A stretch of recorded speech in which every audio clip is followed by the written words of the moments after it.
بسم الله الرحمن الرحيم.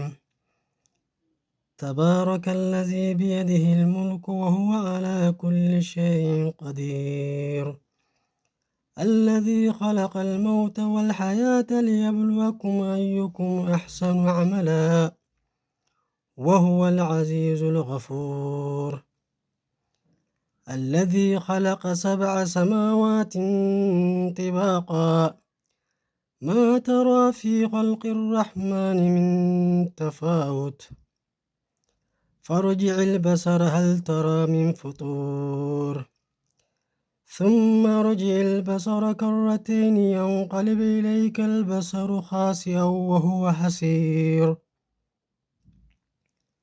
ولقد زينا السماء الدنيا بمصابيح وجعلناها رجوما للشياطين وأعتدنا لهم عذاب السعير، وللذين كفروا بربهم عذاب جهنم وبئس المصير. إذا ألقوا فيها سمعوا لها شهيقا وهي تفور تكاد تميز من الغيظ كلما ألقي فيها فوج سألهم خزنتها ألم يأتكم نذير قالوا بلى قد جاءنا نذير فكذبنا وقلنا ما نزل الله من شيء إن أنتم إلا في ضلال كبير، وقالوا لو كنا نسمع أو نعقل ما كنا في أصحاب السعير، فاعترفوا بذنبهم فسحقا لأصحاب السعير. إن الذين يخشون ربهم بالغيب لهم مغفرة وأجر كبير.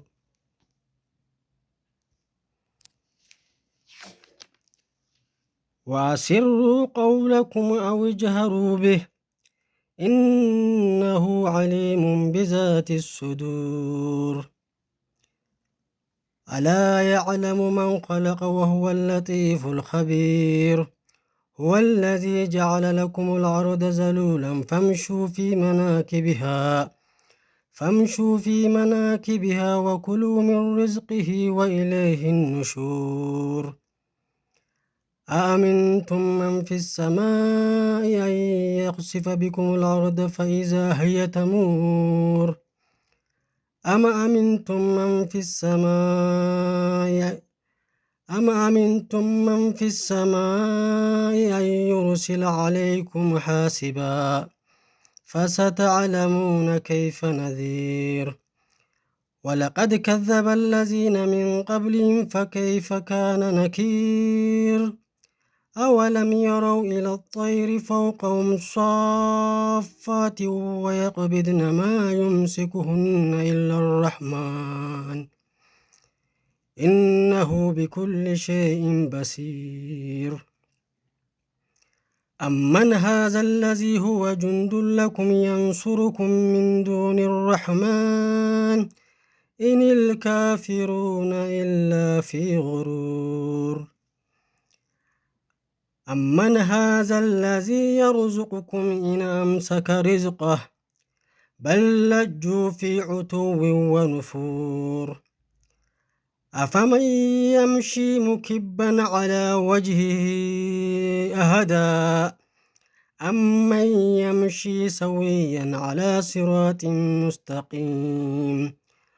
قل هو الذي أنشأكم وجعل لكم السمع والأبصار والأفئدة قليلا ما تشكرون. قل هو الذي زرأكم في الأرض وإليه تحشرون. ويقولون متى هذا الوعد إن كنتم صادقين. قل إنما العلم عند الله وإنما أنا نذير مبين. فلما رأوه زلفة سيئت وجوه الذين كفروا وقيل هذا الذي كنتم به تدعون قل أرأيتم إن أهلكني الله ومن معي أو رحمنا فمن يجير الكافرين من عذاب أليم قل هو الرحمن آمنا به وعليه توكلنا فستعلمون من هو في ضلال مبين قل أرأيتم إن أصبح ماؤكم غورا فمن يأتيكم بماء